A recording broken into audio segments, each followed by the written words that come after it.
hari ini, yaitu pengorbanan Yesus Kristus. Apa? Yesus Kristus. Pengorbanan Yesus Kristus. ya. Siapa di antara kalian sudah pernah mendengar nama Yesus? Ada pernah dengar? Ada? Tidak pernah mendengar? Atau hari ini baru mendengar? Ya, udah berulang kali dengar ya? Karena kalian sudah dari kelas 1, 2, 3, 4, dan 5. Jadi, materi hari adalah pengorbanan Yesus Kristus. Ya, Pak Guru mau bertanya dulu. Mengapa Yesus berkorban untuk manusia? Kira-kira siapa yang mau memberi jawaban? Mengapa Yesus berkorban kepada manusia? Kira-kira? Karena mengasihi ciptaannya, Pak. Hah? Karena mengasihi ciptaannya. Karena mengasihi? Ciptaannya. Ya, yang lain. Coba yang lain. Yang lain. Mengapa Yesus mengasihi manusia? Mengapa? Ya. Oke, baik. Jadi, ada beberapa hal penting yang perlu Pak Guru sampaikan pada hari ini. Poin yang pertama adalah pengorbanan Yesus Kristus. Nah, sebenarnya kita ini adalah ciptaan Tuhan yang paling bagus, yang dianggap paling sempurna di antara semua ciptaan Tuhan yang ada di atas muka bumi ini. Nah, perlu kalian ketahui, manusia pertama yang Tuhan ciptakan adalah siapa? Adam dan Hawa. Ya. Ditempatkan di mana mereka? Orang manusia pertama itu? Mereka ditempatkan pertama, manusia pertama yang tadi kalian sebutkan Adam dan Hawa di mana? Di taman? Eden. Ya, di taman Eden. Mereka hidup sejahtera di sana atau tidak? Mereka hidup baik atau tidak di sana? Hah? Hidupnya baik atau enggak baik? Baik, Pak. Baik. Tetapi dengan adanya kebaikan itu maka mereka terlena atau mereka tidak menjaga diri. Atau dengan bahasa lain mereka itu tidak mau peduli dengan perintah Tuhan kepada mereka berdua. Jadi suatu saat mereka digodai oleh siapa? Ular. Dengan ular. Itu adalah apa? Kuasa iblis. Jadi mereka melakukan pelanggaran terhadap Buah. hukum Tuhan, ajaran Tuhan. Ya, pada waktu Tuhan bilang apa? Hai Adam dan Hawa, ini adalah tempat khusus yang aku akan berikan semua taman ini kepada kamu. Pelihara dan jaga taman ini baik-baik ya. Mereka menjawabnya, iya Tuhan. Tetapi pada akhirnya mereka memberontak terhadap siapa? Tuhan. Hah? Tuhan. Ya, mereka memberontak. Apa yang mereka lakukan terhadap Tuhan itu baik atau jahat? Jahat. Baik. Mereka tahu kan itu tidak ada yang tidak baik terhadap Tuhan. Di mana mereka diperdaya oleh kuasa iblis, menggoda mereka dengan lewat Hawa.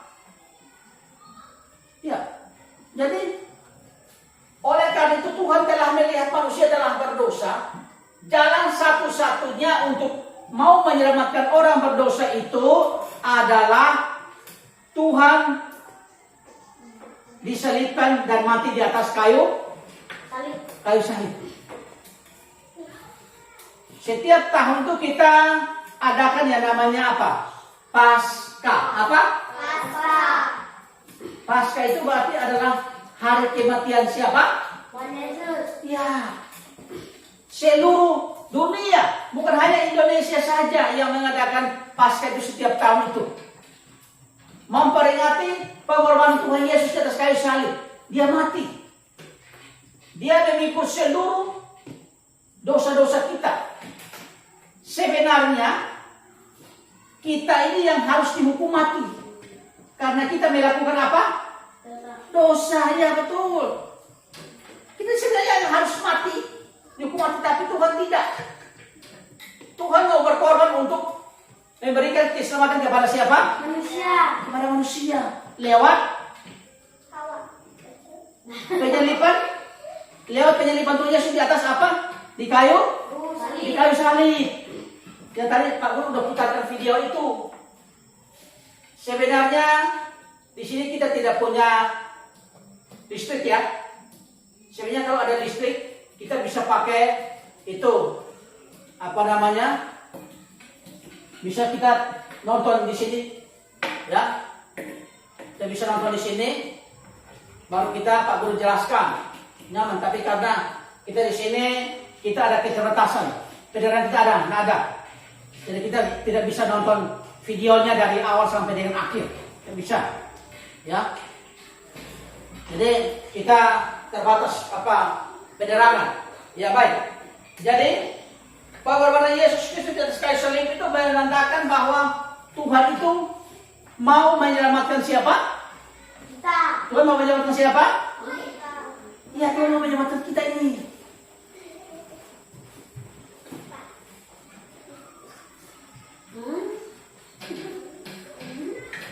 Ya, Tuhan mau menyelamatkan kita. Ya, tadi di video itu aku putar bahwa pengorbanan Yesus itu tidak bisa dibayar dengan apa-apa. Pengorbanan itu Yesus sangat luar biasa. Memang sangat luar biasa. Dia ditangkap, pada waktu dia ditangkap, teman masih lihat di sini, lihat, ini ada gambar ini. Dan lihat di sini, ya. Gambar yang pertama ini apa? Ini gambarnya apa? Hah? Ya.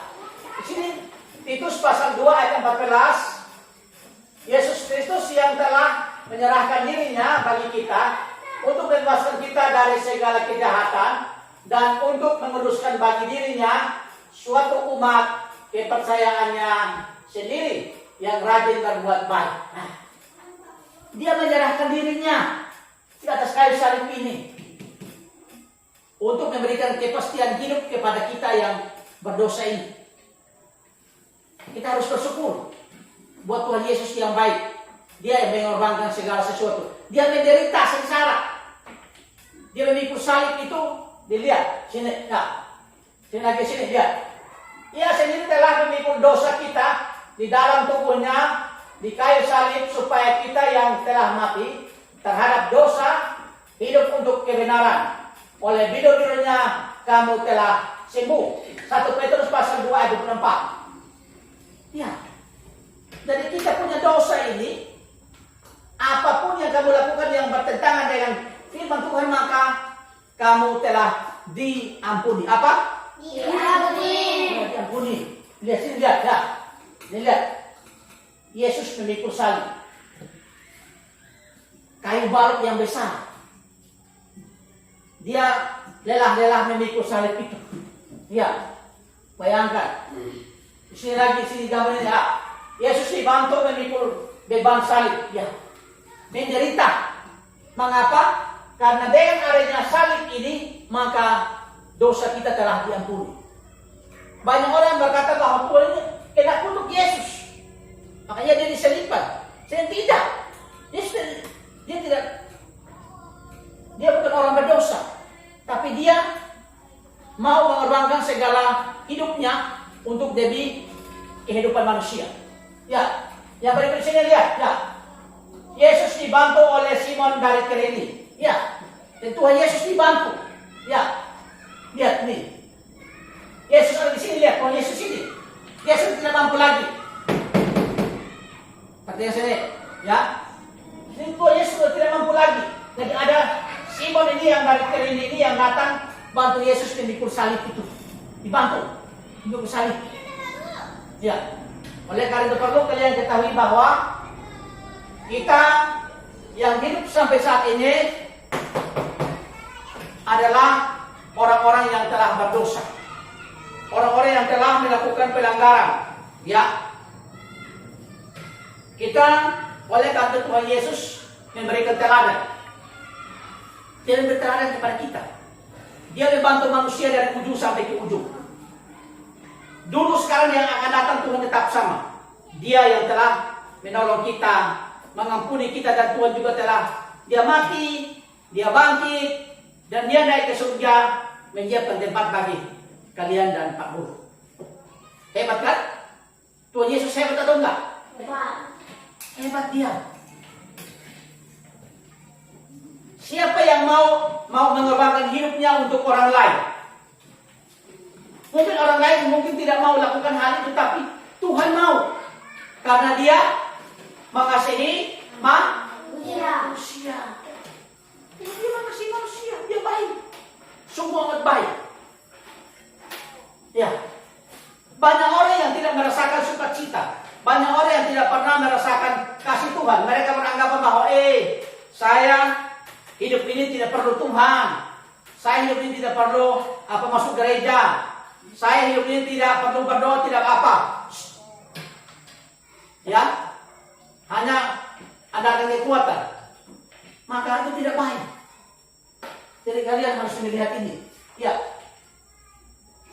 ketika apa yang kalian pikirkan ketika kalian melihat gambar ini? Lihat. Kira-kira siapa yang memberi jawaban, tanggapan? Kira-kira ketika kamu melihat ini, apa yang kamu pikirkan di pikiran kalian? Apa yang kalian pikirkan? Kalian lihat, Yesus mengikut salib dengan jalannya yang payah-payah sampai dia jatuh bangun. Apa yang kalian pikirkan? Coba berikan jawaban sama Pak Guru. Kasihan, Pak. Hah? Kasihan, Pak. Ya, kata siapa dia kasihan karena dia jatuh bangun memikul salib. Ya, Pak. Yang lain lagi, apa yang kira-kira kau beri tanggapan? Ketika kamu melihat gambar ini, apa yang kamu ingat di otak kamu? Apa yang kamu pikirkan? Apa kira-kira? Pada waktu kamu lihat Yesus memikul salib itu. Ya. Kasihan juga, Pak. Tidak tega, Pak. Sebenarnya kita adalah orang yang harus bertanggung jawab di hidup kita ini. Kita yang harus yang diselipkan, bukan Tuhan. Tetapi mengapa Tuhan mengambil bagian untuk menderita untuk orang banyak? Karena dia mengasihi dunia dan termasuk manusia. Manusia pertama adalah Adam dan Hawa. Dan mereka lah yang memulai dosa di Taman Eden. Dosa pertama itu dimulai di Taman Eden. Sehingga dosa itu apa? Diwariskan sampai hari ini. Masih ada dosa di atas